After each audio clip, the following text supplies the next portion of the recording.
मेरे प्यारे प्यारे विद्यार्थियों, आप सभी लोगों को एक साथ नमस्कार। मैं प्रताप बहादुर, आप देख रहे हैं भास्कर 10 PM चैनल। मेरे प्यारे विद्यार्थियों, काव्य की एक पंक्ति है कि भाग के दरवाजे पर सर पीटने से अच्छा है कि कर्मों का तूफान पैदा कर। भाग के दरवाजे पर सर पीटने से अच्छा है कि कर्मों का तूफान पैदा कर। भाग्य के दरवाजे अपने आप खुल जाएंगे। मेरे प्यारे विद्यार्थियों, भास्कर 10 GK ओलंपियाड में फाइनल परीक्षा में पहुंचने वाले सभी विद्यार्थियों को, जिन्होंने अपने कर्मों से तूफान पैदा कर दिया, उनको ढेर सारी बधाइयां। जो आपने प्री की परीक्षा में, विद्यालय के स्तर में, ब्लॉक स्तर की परीक्षा में आप पढ़ करके पास होकर के फाइनल की परीक्षा में पहुंचे हैं, उसी से 90% प्रश्न पूछे जाएंगे। 10% प्रश्न भी उसी से रहेंगे, लेकिन वह सौर मंडल का विशेषांक रहेगा। उसके बारे में हम इस वीडियो में चर्चा करेंगे।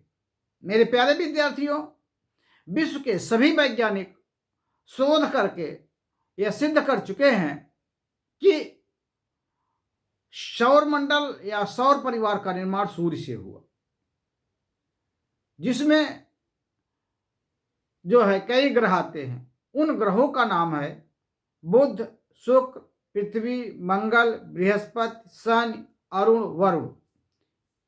ये माने जाते हैं। कुछ लोग, प्लेटो था, उसका नाम खत्म कर दिया गया है। इस तरह से ग्रह हैं जिसका निर्माण सूर्य से हुआ, इसीलिए इसको सौर परिवार भी कहते हैं। और यह घटना लगभग 4 से 6 अरब वर्ष पहले की है, जिसमें यह सब का निर्माण हुआ, जिसमें हमारी पृथ्वी भी है।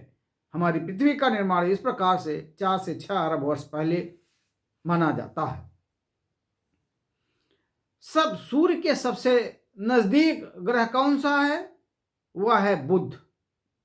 दूसरे स्थान पर, सूर्य से दूरी के स्थान पर दूसरे स्थान पर कौन सा ग्रह आता है?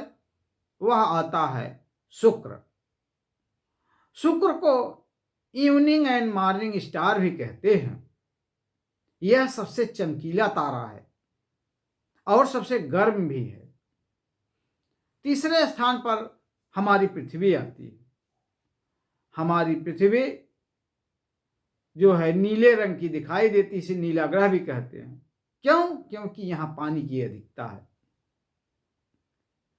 पृथ्वी से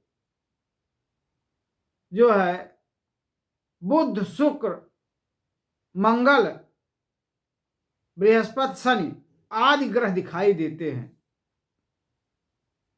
अब लेकिन पहचान नहीं पाता आदमी। वैज्ञानिक लोग और अन्य लोग जानते हैं और बताते हैं कि यहां नंगी आंखों से यहां तक दिखाई देता है। और पार्थिव ग्रह किसे कहते हैं? इसमें है पार्थिव ग्रह में या आंतरिक ग्रह में, आंतरिक ग्रह, बाह्य ग्रह। बुध, शुक्र, पृथ्वी और मंगल को आंतरिक कहते हैं। इसके बाद बाह्य ग्रह है। मंगल में वैज्ञानिकों ने पानी के अंश खोजे हैं। सबसे बड़ा ग्रह किसे कहते हैं? सबसे बड़ा ग्रह बृहस्पति को कहते हैं। सबसे छोटा ग्रह किसे कहते हैं? यह कौन माना जाता है? बुध माना जाता है। पीले रंग का कौन सा ग्रह होता है? शनि होता है। लेटा हुआ ग्रह किसे कहते हैं? अरुण को कहते हैं। और पीला ग्रह, हरा ग्रह किसे कहते हैं? वरुण को कहते हैं। लाल ग्रह किसे कहते हैं? मंगल को कहते हैं। इस तरह से प्रश्न आएंगे आपको। उल्कापिंड या क्षुद्र ग्रह किसके बीच चक्कर लगाते हैं? मंगल और बृहस्पति के बीच में क्षुद्र ग्रह लगाते हैं चक्कर। इस तरह से जो बड़े महत्वपूर्ण क्वेश्चन हैं, जो अक्सर पूछे जाते हैं, जो है वो पूछा है। सबसे ज्यादा बल किसके पास है? शनि के पास है। इस तरह से प्रश्न पूछे हैं। सूर्य जो है हमारी पृथ्वी से कितने दूरी पर है?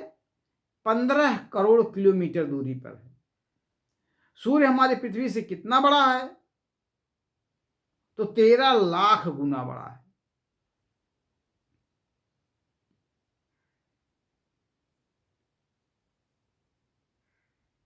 सूर्य तप का कितना भाग आता है?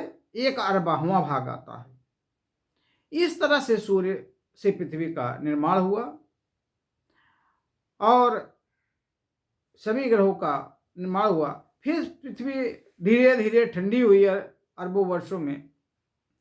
फिर इस पे जीवों का उद्भव विकास हुआ, जिसे कहा जाता है कई 5 कल्पों में बांटा गया है।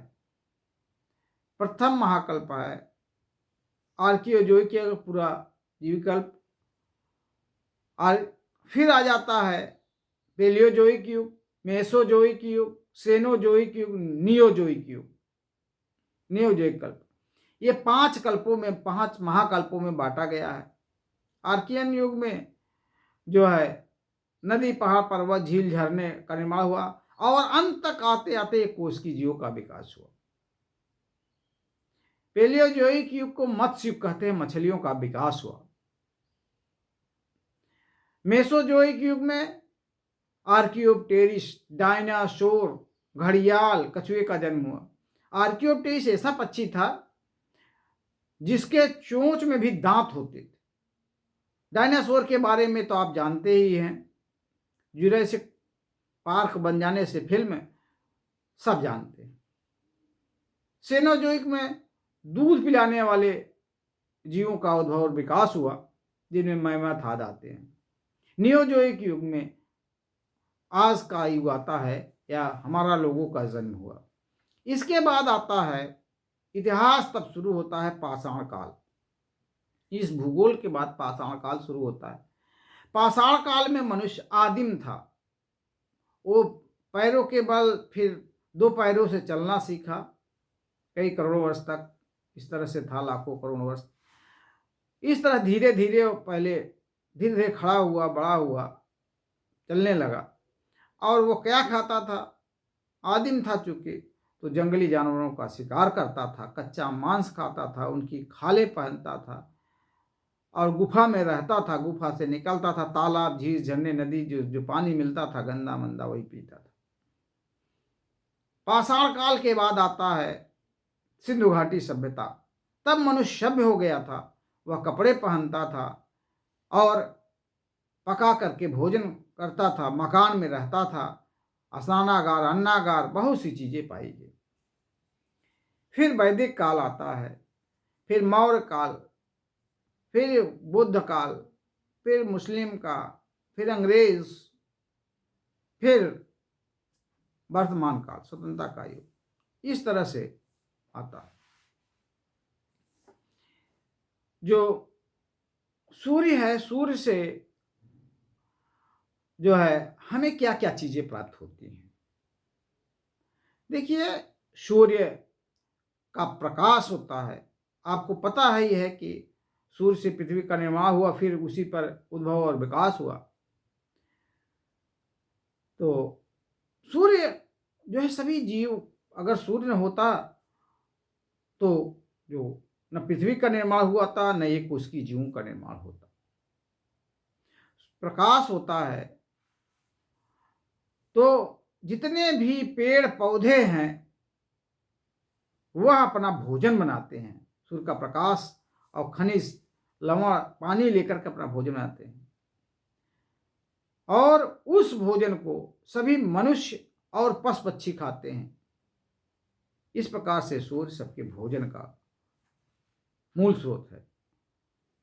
और वस्त्र, वस्त्र किससे मिलता है? कपास से। अगर सूर्य का प्रकाश ना मिले तो कपास नामक पौधा ना हो, मुरझा जाए, उद्भव विकास ना हो, तो हमको वस्त्र मिले।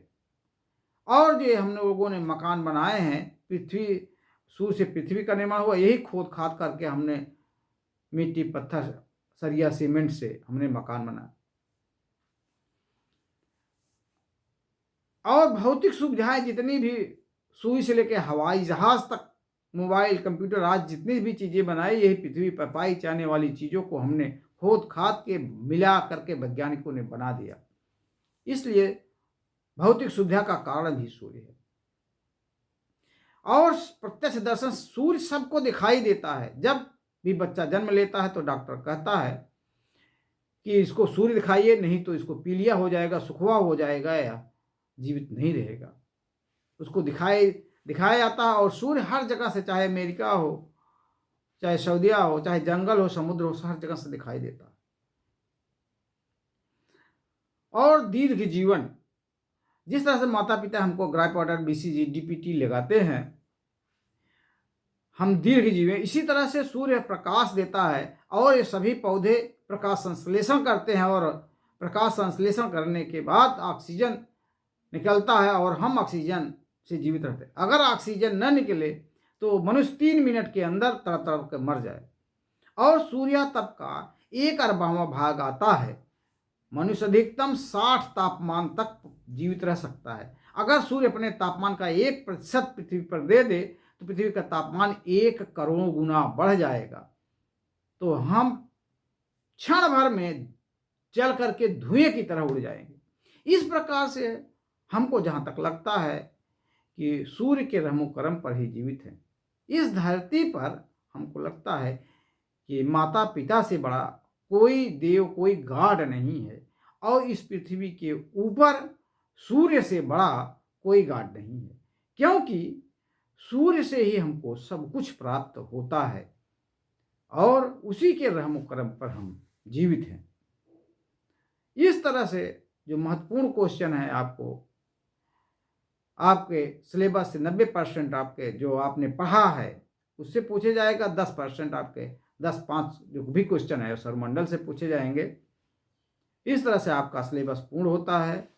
आप लोग अपना पूरा सिलेबस दोहराइए और जिस तरह से प्री पास किए हैं इसी तरह से फाइनल में अपना परचम लहराइए। धन्यवाद। अंतिम काव्य पंक्तियों से हम अपनी वाणी को विराम देंगे कि मुश्किल दुनिया में कुछ भी नहीं, मुश्किल दुनिया भी कुछ भी नहीं, फिर भी लोग इरादे तोड़ देते हैं। अगर सच्चे दिल से चाहत है कुछ पाने की तो सितारे भी अपनी जगह छोड़ देते हैं। धन्यवाद मेरे प्यारे विद्यार्थियों। आप लोग अपने सपना, या अभ्यास है, हम केवल अभ्यास कर रहे हैं आपके सपनों को साकार कराने का। आप IAS, PCS, इंजीनियर, डॉक्टर, मंत्री, मिनिस्टर बने। धन्यवाद। नमस्कार।